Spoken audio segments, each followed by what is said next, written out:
Hello everyone, welcome back to chemistry point. Lecture को continue करते हैं। तो लेक्चर में जो है वो सबसे पहले अपन जो जिसके बारे में डिस्कस करेंगे आज, उसी को जो अपना पिछला लेक्चर था उसको कंटिन्यू करते हुए, जिसमें अपन ने टाइप्स इन उनके प्रकार के बारे में यानी वर्गीकरण में अपने प्रकार के बारे में डिस्कस किया था, उन्हीं प्रकार को डिटेल से देखा जाएगा।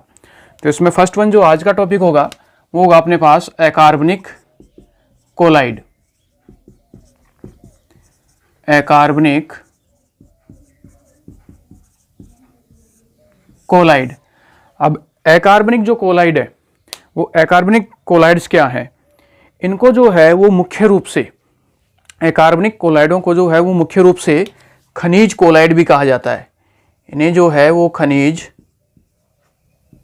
कोलाइड भी कहा जा सकता है। ठीक है, दो टाइप थे अपने पास, कार्बनिक और अकार्बनिक, जिसमें कार्बनिक में ह्यूमस को रखा गया था। तो अकार्बनिक जो कोलाइड है इनको मुख्य रूप से क्या कहा जाता है, खनिज कोलाइड भी कहा जाता है। सेकंड, अकार्बनिक जो कोलाइड है या जो खनिज कोलाइड है, इन खनिज कोलाइड में मुख्य रूप से जो है वो मृत्तिका, मुख्य रूप से इसमें मृत्तिका को सम्मिलित किया जाता है। मृत्तिका जिसे आप क्या कह सकते हो, क्ले।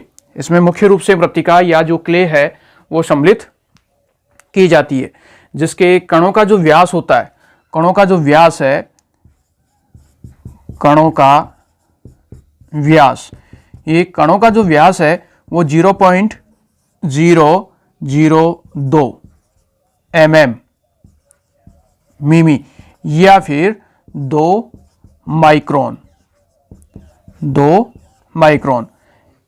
ये इनके कणों का व्यास होता है। ठीक है, इसलिए ध्यान रखना है अकार्बनिक कोलाइड, अकार्बनिक कोलाइड्स को जो है वो खनिज कोलाइड भी कहा जाता है, जिसमें मुख्य रूप से यानी इसमें अकार्बनिक कोलाइड या खनिज कोलाइड, इसमें मुख्य रूप से मृत्तिका को सम्मिलित किया जाता है। मुख्य रूप से मृत्तिका इसमें पाई जाती है। मृत्तिका को क्या कह सकते हो आप, क्ले। इन मृत्तिका या क्ले के जो कण हैं उनका व्यास कितना होता है, 0.002 mm या फिर 2 माइक्रोन। ये ऑब्जेक्टिव में पूछा जा सकता है कि अकार्बनिक कोलाइड, हो सकता है क्वेश्चन के अंदर ये दिया हुआ हो, थ्योरेटिकल में भी है, ऐसी बात नहीं है ऑब्जेक्टिव के लिए हो, थ्योरेटिकल में भी हो सकता है ये अकार्बनिक कोलाइड को अन्य किस नाम से बुलाया जाता है, खनिज कोलाइड। इसमें मुख्य रूप से सम्मिलित अवयव कौन सा है, मृत्तिका या फिर क्ले। इन मृत्तिका या क्ले या इनके जो कण है उनका व्यास कितना होता है, इनका व्यास 0.02 mm। ये दोनों चीज इंपॉर्टेंट है, हो सकता है आपको mm में भी दिया जाए या हो सकता है आपको माइक्रोन में दिया जाए। तो 0.02 mm या फिर 2 माइक्रोन, आपको इन दोनों चीजों का ध्यान रखना है। तो ये इनके कणों का जो है वो व्यास होता है। अब जो मृत्तिका कोलाइड है या जो अपने पास जो सामान्यतया जिसकी मैं बात करूं, मृत्तिका कोलाइड या खनिज कोलाइड या अकार्बनिक कोलाइड, तो मृत्तिका जो है इसको फिर दो भागों में विभाजित किया हुआ है। जो अपने चार्ट के अंदर बनाया था वो दो भाग कौन कौन से थे, वो दो भाग थे आपका सिलिकेट क्ले और एक आयरन एल्यूमिनियम हाइड्रोक्साइड। वो दो टाइप्स इसके अंदर जो है वो सम्मिलित किए हुए हैं। तो वो वर्गीकरण का पीछे हो चुका है, जिसने वीडियो नहीं देखा वो पीछे बैक जाके उस वीडियो को देख सकता है या मेरी प्लेलिस्ट से उसे आप देख सकते हो। और इसमें इस वीडियो में भी उसको प्लेलिस्ट डाल दूंगा जितने भी इसके वीडियोस हो चुके हैं मृदा कोलाइड्स की। ठीक है, तो वो सारा टाइप्स वर्गीकरण वहाँ है। जो हिस्सा चल रहा है इसमें इंपॉर्टेंट जो हिस्सा है वो ये प्रत्येक क्वेश्चन है स्टेप। अकार्बनिक कोलाइड को खनिज कोलाइड कहा जाता है, जिसमें मुख्य रूप से मृत्तिका सम्मिलित है। मृत्तिका को क्या कहा जा सकता है, क्ले। और मृत्तिका के कणों का जो व्यास है या क्ले के कणों का जो व्यास है वो 0.02 mm या फिर 2 माइक्रोन। फिर इसे जो है वो दो भागों में फिर डिवाइड किया हुआ है, जिसमें आपके सम्मिलित होती हैं सिलिकेट क्ले और एक होता है आपका आयरन एल्यूमिनियम हाइड्रोक्साइड, जो पीछे हो चुका टाइप्स के अंदर। अब यहाँ जो है सबसे पहले जिसमें दो वर्गीकरण हो चुके हैं, एक तो सिलिकेट क्ले और एक है आयरन एल्यूमिनियम हाइड्रोक्साइड। इन दोनों को बारी बारी से पढ़ा जाएगा। ठीक है, तो सबसे पहले ये सामान्य जानकारी इसकी नोट करेंगे। तो पहले आप हेडिंग डालोगे अकार्बनिक कोलाइड और उसके बाद में जहाँ जो मैं लिखा रहा हूँ वो आपको पॉइंट इसके लिखने हैं। तो हेडिंग होगी अपनी अकार्बनिक कोलाइड और इसका फर्स्ट पॉइंट लिखो, इनको खनिज कोलाइड भी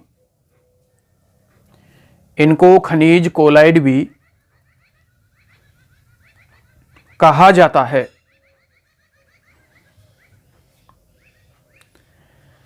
इनको खनिज कोलाइड भी कहा जाता है। सेकेंड पॉइंट, इनमें मुख्य रूप से मृत्तिका या क्ले, ब्रैकेट में कर सकते हो मृत्तिका और ब्रैकेट में कर लो क्ले, इनमें मुख्य रूप से मृत्तिका सम्मिलित की जाती है। मृत्तिका आगे ब्रैकेट में कर लेना क्ले, ठीक है। कभी कभार मैं ये टर्म काम में ले लूंगा क्ले, तो क्ले का अर्थ क्या है, मृत्तिका, या मृत्तिका का अर्थ क्या है, क्ले, इंग्लिश टर्म इसकी है। इसमें मुख्य रूप से मृत्तिका सम्मिलित की जाती है।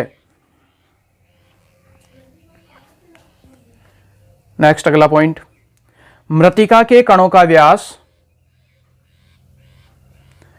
मृत्तिका के कणों का व्यास और ये 0.002 mm या 2 माइक्रोन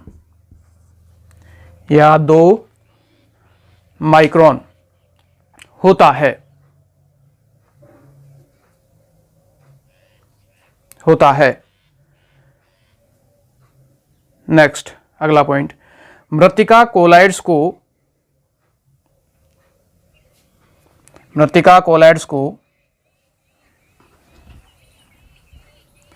मुख्य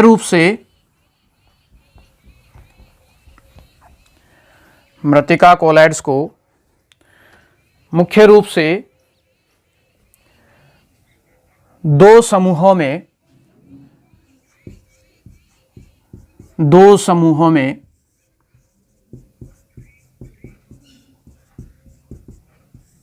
वर्गीकृत किया गया है।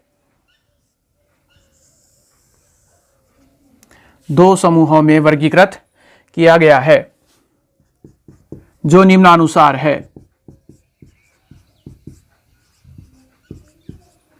और ये बना लो, ये चार्ट जो है वो बनाना है। मृत्तिका कोलाइड्स के दो रूप कौन कौन से हैं, एक तो है सिलिकेट क्ले और दूसरा है, ये वैसे पिछली बार करवा दिया था, ये आयरन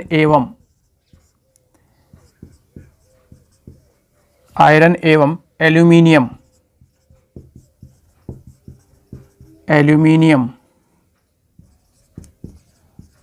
हाइड्रोक्साइड।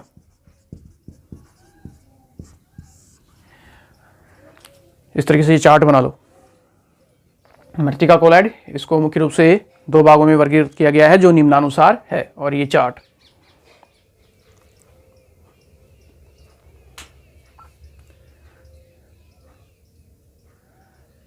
बन गया होगा।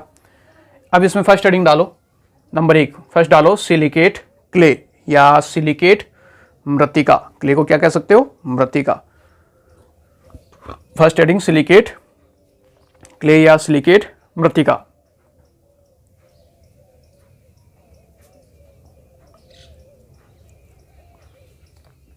इसमें फर्स्ट पॉइंट लिखो, थ्योरेटिकल पोर्शन है सारा।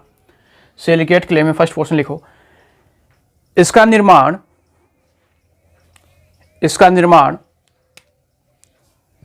समशीतोष्ण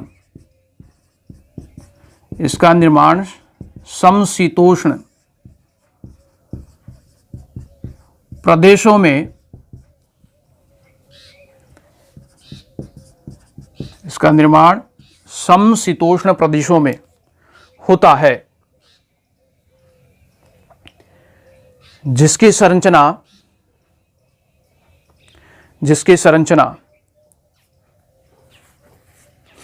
निम्न प्रकार से होती है। जिसकी संरचना निम्न प्रकार से होती है। किसकी संरचना, संरचना किसकी होगी आपकी, सिलिकेट की, सिलिकेट क्ले की संरचना। ये किस प्रकार से होती है, इसकी संरचना की बात करें, निम्न प्रकार से होती है, उसके आगे डैश कर दो। और इसमें नंबर 1 फर्स्ट, अब ये जितना भी पोर्शन चलेगा वो क्या चलेगा, अब संरचना का। तो इसमें फर्स्ट ए है, वो है रूप। संरचना में फर्स्ट हेडिंग होगी, संरचना निम्न प्रकार से है, इसमें फर्स्ट हेडिंग है वो है रूप। और इसमें पॉइंट लिखोगे,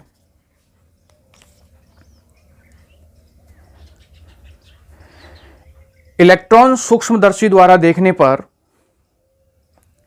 इलेक्ट्रॉन सूक्ष्मदर्शी द्वारा देखने पर इसके कण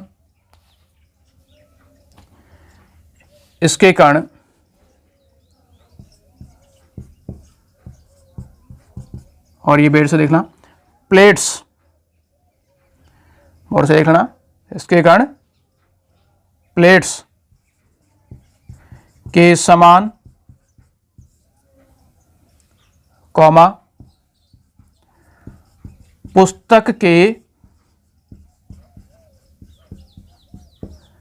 पृष्ठों की पतली परतों,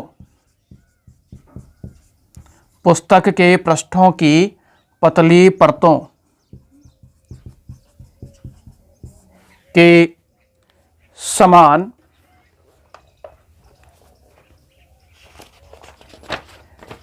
कॉमा स्तरीय आकार, स्तरीय आकार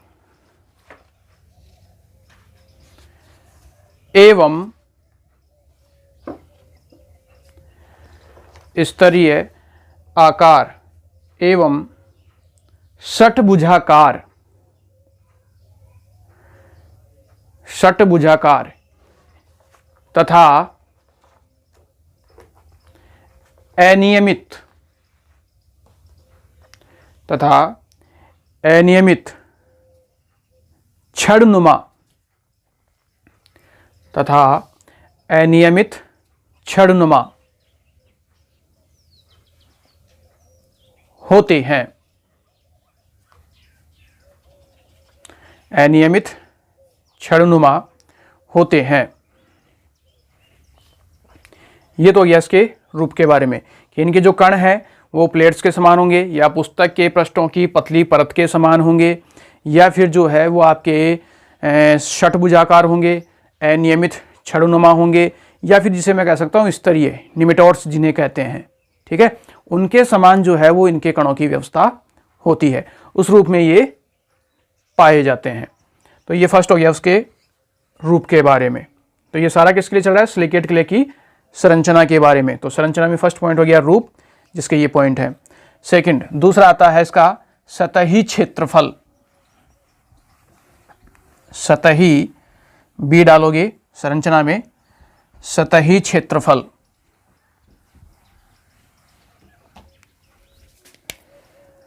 सेकंड बी है सतही क्षेत्रफल। देखो सतही क्षेत्रफल से जो है वो अर्थ इस तरीके से समझें से कि मेरे पास ये पेन है, मार्कर दिया हुआ है, यहां जो है इस जगह ये इसका कुछ ना कुछ सतही क्षेत्रफल है ये, ठीक है। अब यहां पे जो है वो ये मान लिया जाए एक सेकंड के लिए कि ये सतही क्षेत्रफल है या ये चौक है या मार्कर है। अब इसकी सतह के ऊपर, इस सतह के ऊपर जो है वो धूल के कण जमा होते हैं। तो इस सतह के ऊपर धूल के कण कितने जमा होंगे? जैसे मान लिए कि मैंने जो है वो 1000 कण इसकी सतह के ऊपर जमा होते हैं। तो ये सतह थी जिसपे 1000 कण आके जमा होते हैं। अब मैंने इसी चौक को या फिर इसी मार्कर को जो है, अब ये ठोस अवस्था में है, पूरी एक शेप में है, अब इस मार्कर को मैंने क्या किया, चूर्णावस्था में परिवर्तित कर दिया। इसका मैंने जो है वो चूर्ण बना दिया। तो जैसे मैं इसका चूर्ण बनाऊंगा तो ये बुरादी अवस्था में आएगा, यानी कणीय रूप में आएगा। अब जब जितने ज़्यादा इसके बारीक कण बनेंगे तो उसका क्षेत्रफल, उसका बिखराव उतना ही ज़्यादा हो जाएगा। जैसे मैंने इसको यहाँ रखा, इस जगह हाथ के ऊपर रखा, इस तरीके से ये रख दिया यहाँ, तो ये सतही क्षेत्रफल है, इसने पर्टिकुलर एक स्थान घेरा है। अब मैंने क्या, इस ठोस अवस्था को चूर्ण में कन्वर्ट कर दिया, बारीक बारीक चूर्ण बना दिया, बहुत बारीक पाउडर बना दिया इसका। तो क्या होगा, इसका फैलाव बढ़ जाएगा, ये फैल जाएगा, यहाँ से लेके यहाँ तक फैल गया इसकी मात्रा। तो क्षेत्रफल इसका क्या हो गया, बढ़ गया। अब जितना ज़्यादा इसका क्षेत्रफल बढ़ेगा, धूल के कण उतनी ही ज़्यादा संख्या में क्या होंगे, इसके ऊपर आके जमा होंगे। एक तो इस अंगुली पे ही जो है वो धूल के कण आके जमा होंगे, इस पूरी हथेली पे ही धूल के कण आके जमा होंगे। तो ठोस अवस्था में क्षेत्रफल जो है वो कम है, और जैसे मैंने इसको चूर्ण में बदला तो इसका क्षेत्रफल क्या हो गया, बढ़ गया। जैसे मान लिया ये ठोस अवस्था है तो इसका क्षेत्रफल कम है, इसी को मैंने जो है वो इस तरीके से मान लिया कि ये जब इसको मैंने चूर्ण अवस्था में बदला तो ये इस अवस्था में हो गया। अब सतही क्षेत्रफल क्या हो गया, बढ़ गया। यहाँ पे केवल 1000 कण जमा थे, अब यहाँ पे लगभग 10,000 कण जमा होंगे। तो कुल मिला के ये कहा जा सकता है कि जो अपने पास मृत्तिका है, सिलिकेट क्ले है, इनमें जो कण होते हैं वो बहुत ही बारीक होते हैं। इनके कणों का जो व्यास है वो बहुत ही कम होता है, यानी बारीक अवस्था में होते हैं। अब जितने ज़्यादा बारीक अवस्था में होंगे तो उनका जो सतही क्षेत्रफल होगा वो भी उतना ही ज़्यादा होगा। ठीक है, जितना बारीक कण है, जितनी चूर्णित अवस्था है, जितनी पाउडर अवस्था है, उसका सतही क्षेत्रफल उतना ही ज़्यादा है। वो अन्य अवयवों को अपनी सतह के ऊपर जमा कर सकता है।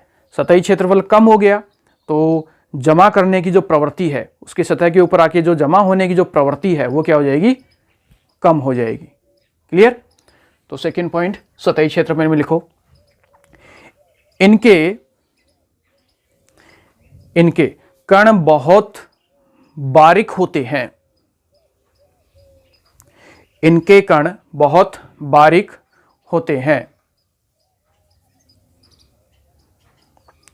अतः इनका बाहरी क्षेत्रफल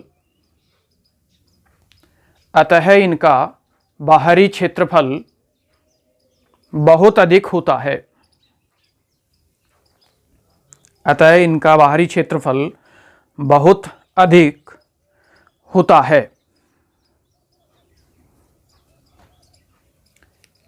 ठीक है, यानी जो सतही क्षेत्रफल है वो किस पे निर्भर कर रहा है, उसकी अवस्था पे, कि चूर्णित अवस्था है कि ठोस अवस्था है। नेक्स्ट अगला है वो है विद्युत आवेश।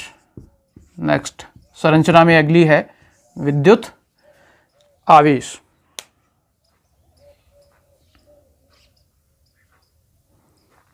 अब देखो विद्युत आवेश की बात करूं तो मैंने जब ये शुरू किया था लेक्चर, उस समय भी मैंने ये भी बताया था कि जो मृत्तिका के कण होते हैं, उन मृत्तिका के कणों पर मूलतया या ये माना जाता है कि वो ऋणावेशित प्रकृति के होते हैं। जैसे बात करें कि मेरे पास एक मृत्तिका का कण है, एक मृत्तिका का कण है, ये जो है वो है मेरे पास सिलिकेट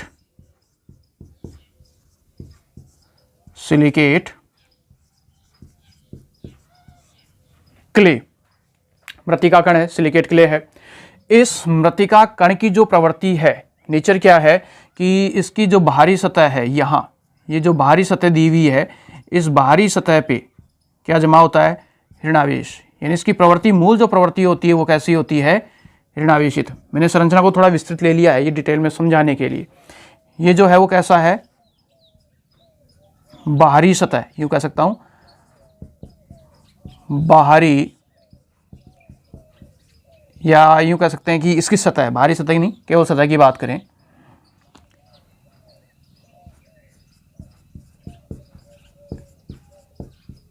ऋणावेशित, ये ऋणावेशित सतह है।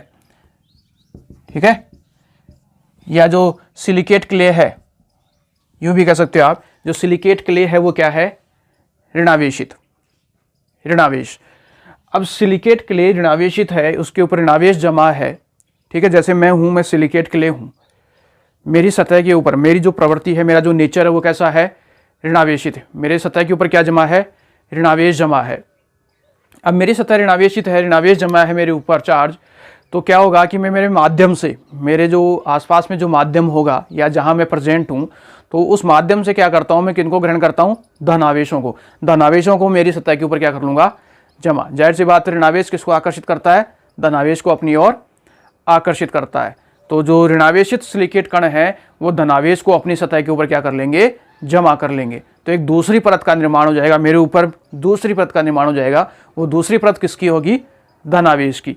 तो ये जो सिलिकेट क्ले है ये अपने माध्यम से अपने चारों ओर एक दूसरी परत का निर्माण कर लेगा, और उस पे क्या जमा होगा, वो दूसरी परत किसकी होगी, धनावेशित। पीछे मैंने ये चीज आपको समझाई थी, ये होगी इसकी बाहरी धनावेशित बाहरी धनावेशित परत। तो आंतरिक परत उसकी ऋणावेशित होती है और बाहरी परत क्या होती है उसकी धनावेशित। तो जैसे ही ऋणावेश के ऊपर धनावेश आके जमा होता है तो मूल रूप से परत किस प्रकार हो जाती है, उदासीन। ठीक है, तो इस प्रकार इनमें जो है वो विद्युत आवेशित क्षेत्र भी पाया जाता है, यानी ऋणावेश धनावेश को अपनी ओर आकर्षित करता है। तो नेक्स्ट अगली हेडिंग संरचना में विद्युत आवेश, और इसमें लिखो, ये भी नहीं बनाना है, पहले पॉइंट लिखना उसके बाद में। तो इसमें लिखो इनके कणों पर ऋणावेश पाया जाता है। इनके कणों पर ऋणावेश पाया जाता है।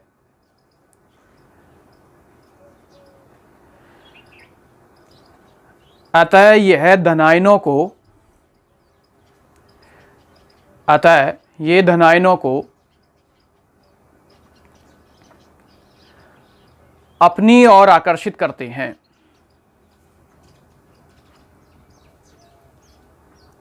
अपनी ओर आकर्षित करते हैं। सेकंड पॉइंट इसी में, विद्युत आवेश में सेकंड पॉइंट, इस प्रकार इनकी आंतरिक परत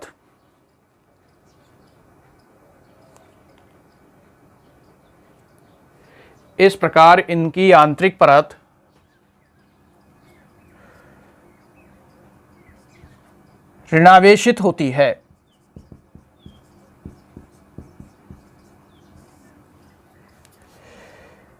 ऋणावेशित होती है।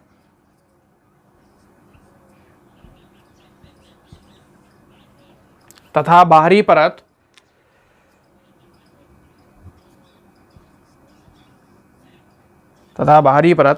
धनावेशित होती है। बाहरी परत धनावेशित होती है, जिसे निम्न प्रकार से प्रदर्शित किया जा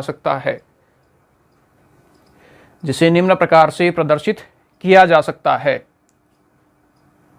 और ये डायग्राम अब बना सकते हो आप, जिसमें सिलिकेट क्ले की आंतरिक परत ऋणावेशित है और बाहरी परत कैसी है, धनावेशित है।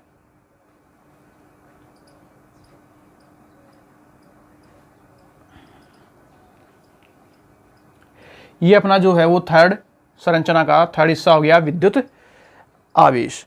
नेक्स्ट अगले हिस्से की बात करूं तो इसमें होता है अधिशोषित आयन। अगला जो गुण होता है वो होता है अधिशोषित आयन का। तो अधिशोषित आयन को भी इसी प्रकार से समझाया जाता है, जैसे डी नेक्स्ट अगला है अधिशोषित, इसके नाम में ही अर्थ है अधिशोषित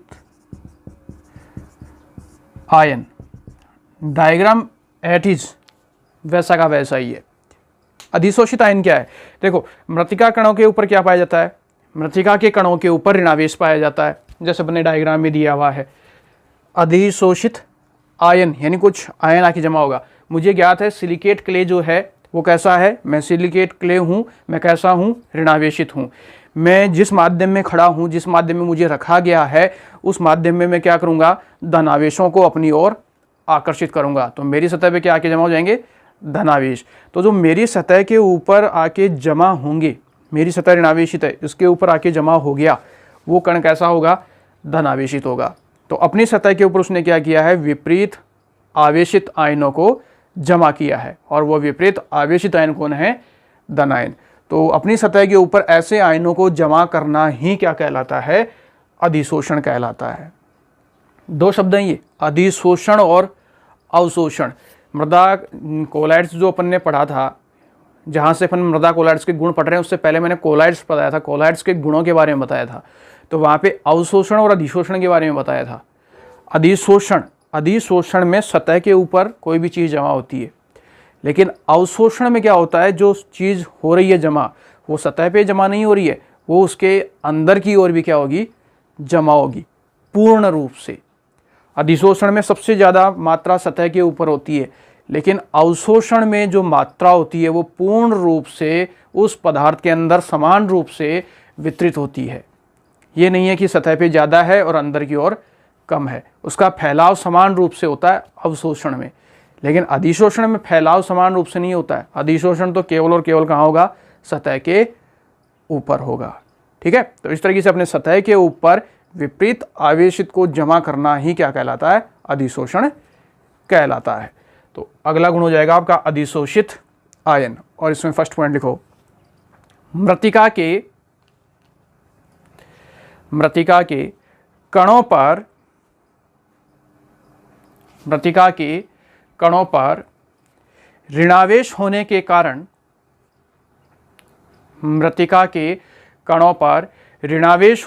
कारण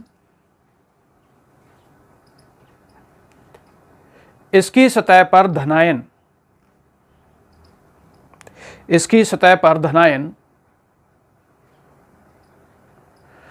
अधिशोषित होते हैं।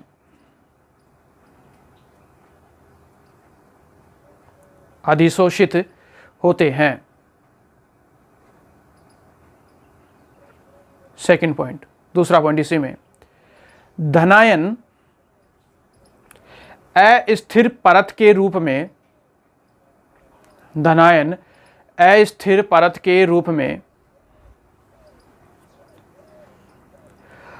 अधिशोषित रहने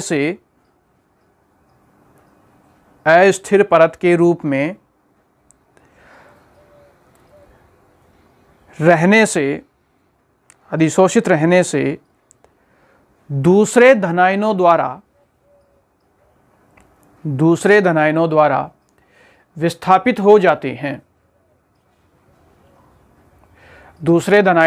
विस्थापित हो जाते हैं,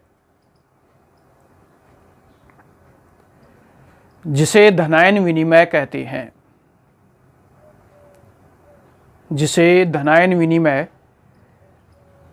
हैं।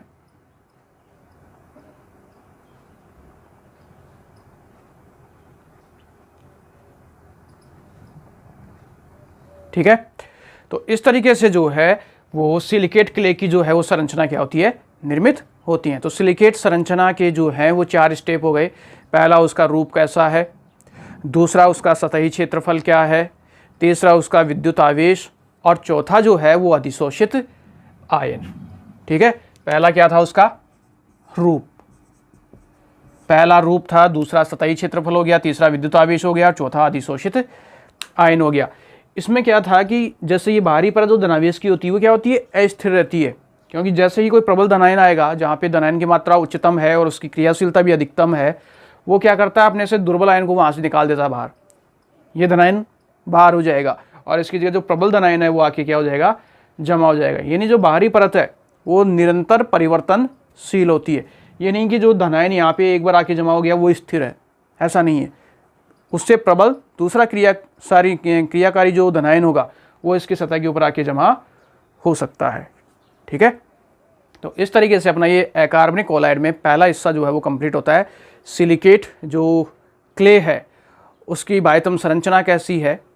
अब नेक्स्ट अपवन अगला जो हिस्सा होगा, सिलिकेट क्ले जो है उसका खनिजन कैसे होता है, उसका रासायनिक संगठन कैसा होता है।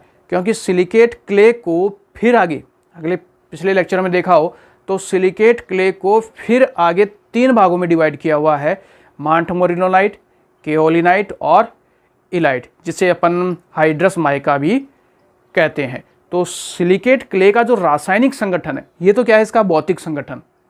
ये तो सारी प्रॉपर्टीज क्या है इसकी? भौतिक। रूप देखा जा सकता है, सतही क्षेत्रफल देखा जा सकता है, ठोस है कि चूर्णावस्था है, विद्युत आवेश इसके ऊपर आके जो जमा होगा वो चीज़ निकाली जा सकती है, अधिशोषित आयन इसके ऊपर क्या जमा हो रहा है उस चीज़ के बारे में बताया जा सकता है। तो ये तो सारे के सारे क्या है? इनके भौतिक, आंखों से देखा जा सकता है। अब बात आती है रासायनिक संगठन की, कि सिलिकेट क्ले का रासायनिक संगठन क्या है, उसका खनिजन कैसे होता है। उन चीज़ों को नेक्स्ट अपन अगले वीडियो के अंदर डिस्कस करेंगे। तो वो स्टेप बाय स्टेप थोड़ा लंबा है, जिसमें अपन तीनों को कैटेगरी वाइज पढ़ेंगे, मांटमोरिनोलाइट, केओलिनाइट और इलाइट। ये आपके एग्ज़ाम की दृष्टि से सबसे इम्पोर्टेंट हिस्सा है, मांटमोरिनोलाइट, केओलिनाइट और इलाइट। दूसरा, आपको ये तो केवल थ्योरेटिकल एग्जाम के लिए पोर्शन की बात हो रही है। इसमें जो क्वेश्चन है आज के लेक्चर में, जो क्वेश्चन है वो आता है कि अकार्बनिक कोलाइड के अंदर, या अकार्बनिक कोलाइड को आप अन्य किस नाम से बुला सकते हो। सेकंड वन, अकार्बनिक कोलाइड में मुख्य रूप से किसको सम्मिलित किया जा सकता है, मृत्तिकाओं को सम्मिलित या क्ले को सम्मिलित किया जाता है। उसके बाद में इनके कणों का जो व्यास होता है वो कितना है, कणों का व्यास आपको दोनों यूनिट में याद रखना है, 2 माइक्रोन और 0.002 mm। क्लियर? वो तो ऑब्जेक्टिव क्वेश्चन बनते हैं, बाकी आपका ये थ्योरेटिकल पोर्शन है ही। ठीक है, तो नेक्स्ट अगले वीडियो के अंदर सिलिकेट क्ले का जो रासायनिक संगठन है, मांट मोनालाइट, केओलिनाइट और इलाइट, उसके बारे में डिस्कशन करेंगे।